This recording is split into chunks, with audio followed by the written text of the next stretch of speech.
ঈদ পরবর্তী সময়ে লক্ষ্মীপুরের সবজির বাজার বাড়তির দিকে।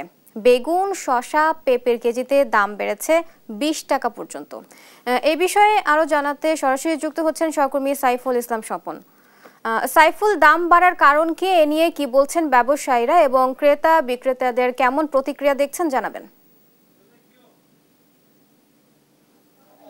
বুবলি, ঈদ পূর্ববর্তী সময়ে যেখানে লক্ষ্মীপুরের শাকসবজি বাজার দর একটু কম ছিল, ঈদ পরবর্তী সময়ে গত এক সপ্তাহে প্রতিটি শাকসবজিতে 10 থেকে 20 টাকা করে দাম বৃদ্ধি পেয়েছে। আমরা এ ব্যাপারে আমরা এই মুহূর্তে রয়েছি লক্ষ্মীপুর পৌর কাঁচা বাজার এলাকায়। আমরা এ বিষয়ে দোকানদার সাথে কথা বলেছি, তারা আমাদেরকে যেটি জানিয়েছেন যে আসলে এই যা পেঁপে যেটি এখন বিক্রি হচ্ছে 60 টাকা, এটা ঈদের আগে ছিল 40 টাকা, এবং টমেটো 30 টাকা। টমেটোর দাম অপরিবর্তিত রয়েছে। গাজর হচ্ছে 60 টাকা করে বিক্রি হচ্ছে, যে গাজর ঈদের পূর্বে ছিল 40 টাকা দামে, এবং যে শসা প্রায় 60 এবং 70 টাকা বিক্রি হচ্ছে। শসা ছিল 30 থেকে 40 টাকা দামে। এছাড়াও যে কলা বিক্রি হচ্ছে 60 টাকা করে হালি, এবং কলা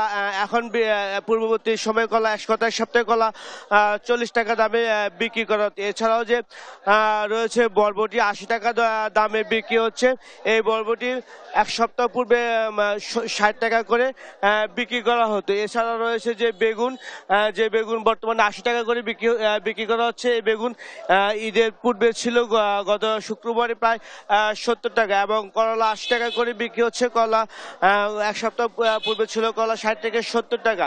এছাড়াও যে অন্যান্য শাকসবজি রয়েছে, তারা দাম বৃদ্ধি সম্পর্কে আমরা এখানকার যে ক্রেতার সাথে কথা বলেছি, তারা আমাদেরকে যেটি জানিয়েছেন যে ঈদের পূর্বে রমজানের শাকসবজির চাহিদা কম থাকার কারণে দাম কম ছিল, এবং ঈদ পরবর্তী সময়ে শাকসবজির দাম বৃদ্ধি পাওয়ার কারণে প্রতিটি শাকসবজির দামে বৃদ্ধি পেয়েছে। এছাড়া যে আমরা যদি আপনাকে বলি যে লক্ষ্মীপুরে মাছের বাজার, লক্ষ্মীপুরে বেশিরভাগই মাছের যোগান আসে যে চাষকৃত মাছ, এবং লক্ষ্মীপুরে মেঘনা পরিবেশিত জেলা হওয়ার কারণে নদী থেকে মাছ আহরণ করে এখানে বিক্রি করা হয়। মার্চ এপ্রিল এই 2 মাস নদীতে মাছ ধরা বন্ধ কারণে লক্ষ্মীপুরে মাছের দাম বৃদ্ধি পেয়েছে। এখন এখানে প্রায় 5-7 কেজি কাতল মাছ বিক্রি করা হচ্ছে 600 থেকে 700 টাকা করে, এবং যে ছোট ছোট কাতল বিক্রি হচ্ছে 350 টাকার নিচে। আমি যদি আপনাকে বলি, লক্ষ্মীপুরে বেশিরভাগই মাছেই কিন্তু 300 টাকার নিচে কেজি পাওয়া যাচ্ছে না।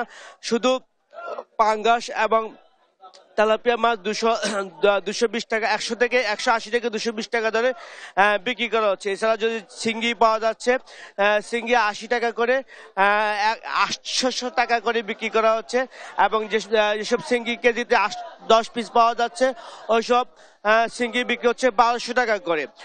বুবলি, এ ছিল লক্ষ্মীপুর থেকে নিত্যপণ্য বাজারের সর্বশেষ খবর।